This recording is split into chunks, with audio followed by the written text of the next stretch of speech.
Right, I've got a joke about procrastination for you. Oh, I forget. I'll tell you about it later. Do you have a procrastination problem? You got see what I did there? Mine is paying parking tickets. I just forget. It never goes away, but I just forget, you see. Apparently 1 in 5 of us are chronic procrastinators, so you're not alone. But is it a case of bad time management, and how do you stop yourself constantly putting things off? We spoke to the world's leading expert on procrastination, seriously. If you do not believe me, then Google him. It is Tim Pychyl. Joe Ferrari, professor at DePaul University in Chicago, has done research on how frequent it is in people's lives. And he'll argue that 20% of people worldwide are chronic procrastinators. I have difficulty trying to pin down a number because, like all things, is how we measure it. And the word really means different things in different contexts. But I don't think it's a bad thing to estimate that 20% of people will report they chronically procrastinate. It gets them down. It's not helping.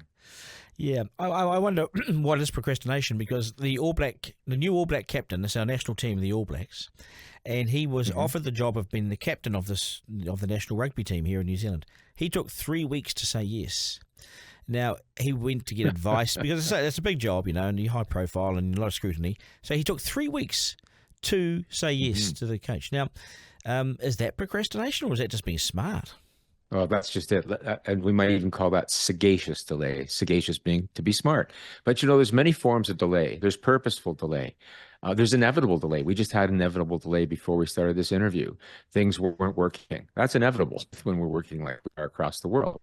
And then there's delay due to emotional problems. So I have next to me here on a desk a picture of my father. And when he died back in 2016, the wheels came off my truck and I can get things done, but I didn't say, "Oh, Tim, you're such a terrible procrastinator." I needed some time to grieve, and I couldn't self-regulate very well. So go back to your question. Yeah, it might have been very purposeful delay. So we need to think through things through, and sometimes we could do it strategically, because if you look like you might not buy, for example, then the vendor comes back and offers you a discount. So there's all sorts of reasons that delay may happen in our lives. But procrastination is a particular form of delay. It's the voluntary delay of an intended action. So you're actually intending to do something, but you're voluntarily delaying it, even though you know, or at least you think, you're going to be worse off for the delay. And you can see how self-defeating that is. I'm sure if your captain thought he was going to be worse off, he wouldn't be waiting 3 weeks. Yeah. I procrastinate around parking tickets that I owe money for. I procrastinate around speeding fines and things like that. They sit and they pile up in front of me until the last minute, when sometimes I'm worse off as a result because they've added another $20. That is classic procrastination, isn't it? Yeah, that's classic. And, so what's precipitating that? So speeding tickets, parking tickets, whatever it is, when you think about it, what does it do? It evokes a negative emotion. It could be resentment or frustration or embarrassment or anger. It could be any of these. And whenever we have a negative emotion, it's human nature to want to get rid of that emotion. So we've learned, whether it be that ticket you need to pay or a room you need to clean up or anything that's causing you negative emotions, if you put off the task, you can put off those emotions, at least for the moment. So we're giving in to feel good now. With procrastination, how many people do you think, do you suffer it, or do you just involve yourself in it? I mean, is it a thing that you suffer from, or is it something that you choose to do? Oh, that's a really good question. I don't think I've ever been asked that question just like that, and it's a profound way to ask it. Everything in this world is nature and nurture together. So we come into the world, nature, and we have some basic personality traits kind of laid down in us. And even those, though, are nature and nurture. So, they're not, you're not, it's not destiny. But there are many things that are probably going to play themselves out. So, for example, you might not be very conscientious. That's one of the major personality traits. How self-disciplined are you? How dutiful, how organized? And if you're not very much that way, you're more likely to procrastinate.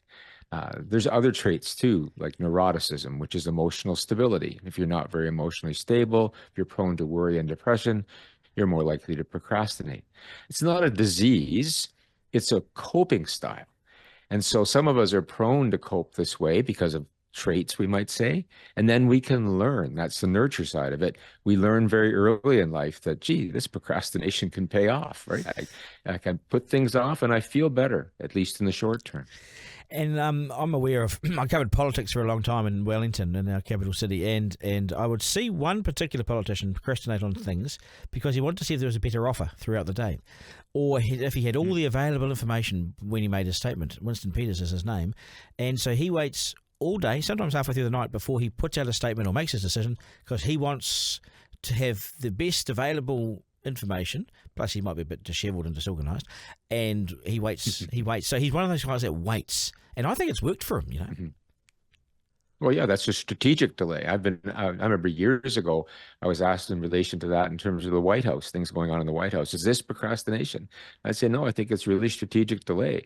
You're doing it on purpose. It's purposeful delay. Your practical reason is leading you to say, this is the best decision, all things taken. But that's not the case with procrastination. As I said, the definition is you do have this nagging sense that I'm going to be worse off for this delay. That's what makes it predictably irrational. Is this a personality or is it a learned trait? Just both. As I said, sometimes we've got things influencing it like lack of emotional stability. Impulsivity is one I didn't mention yet. You're highly impulsive. You're more likely to procrastinate. So those factors play into everything in our lives. Personality always bubbling in the background. But we do learn. We need to cope with all our negative emotions. And one of the ways of coping is avoidance. And I can't stress this enough. If listeners take one thing away today, is that fellow in Canada that Duncan talked to said, procrastination is not a time management problem, it's an emotion management problem. And if you can look at it that way, you can realize, yeah, I'm coping with avoidance. Are there other ways I might cope that might serve me better? There sure is.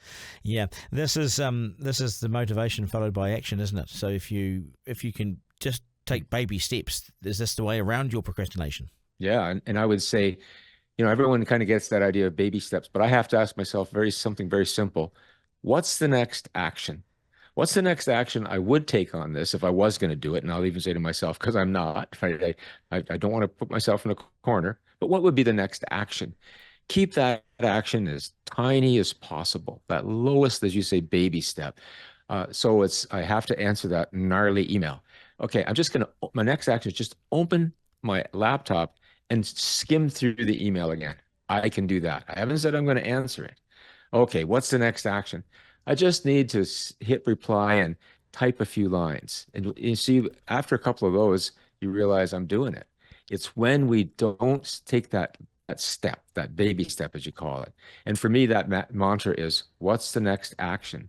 On really bad days, we might have to ask ourselves that question 1,000 times. But you know what? At the end of the day, we get our stuff done. Yeah. We never felt like it all day. Yeah. The whole day's gone by and you go, what a day. I didn't feel like doing anything, but I got it done. Yeah, and it's taking that first step. Sometimes if I've done something really physical and I'll wake up the next day and I'm really sore, and it can take me a long time to make that move to get out of bed. And so I'm procrastinating now because I could do it, but it might hurt a bit or whatever. So I'm just going to wait. And sometimes I wait half an hour. And like I'm a stunned mullet waiting just to get up. I don't know when that moment's going to be. I'm a classic procrastinator, I reckon. You're laughing at me. That's a good one. Well, we can procrastinate on going to bed too. There's some Dutch colleagues, some wonderful research on bedtime procrastination. Just one more episode of this Netflix show, yeah. Or I'm just going to do this. And sometimes we need to do that because it's, for many busy people, it's the only moments of the day you get to yourself. But these are people also who say, I need to get to bed. And so in both cases, we have to realize that here's another one of my personal mantras that comes from the research and it comes from Buddhist mindfulness practice. It's okay to feel this way. And what I mean by that is I don't feel like getting out of bed, or I don't feel like going to bed. Let's use both ends of that. It's okay to feel that way. And you don't have to feel like it to do it. Just before we got on air, you and I were talking about kids, because I was talking about an interaction I had with my late teen daughter and how it left me quite unsettled. Teens always say that. I don't feel like it. And I'll say, I didn't ask you how you felt. It's time to do the dishes. Yes. Yeah. Yes. And that's the thing. Do procrastinators set themselves deadlines and then set themselves up to fail, or should procrastinators set deadlines so they can actually try and get something done? Oh, well, deadlines are a funny thing because they're a double-edged sword.